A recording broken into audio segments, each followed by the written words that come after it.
Kasabay ng oath-taking ceremony ni retired Brigadier General Manuel Garland bilang bagong President at Chief Executive Officer ng Clark Development Corporation, inilatag niya ang economic plan para sa naturang state-run firm. Ito ang Reset, Rebound and Recover strategy na magpuposisyon sa Clark bilang sustainable aerotropolis at top tourism destination sa Asia-Pacific region sa darating na 2030. Nilinaw ni Garland na ang target ng Clark ay hindi makipagkompetensya sa mga karatig syudad sa bansa bagkus sa mga bansang maganda ang pinakikitang economic track gaya ng Indonesia, China at Vietnam.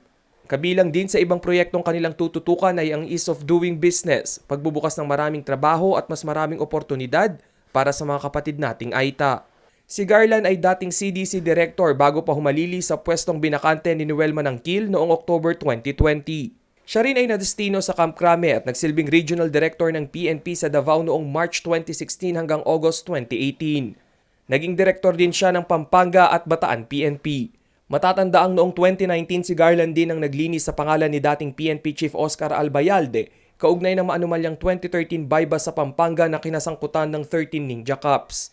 Rainiel Pawid, CLTV News.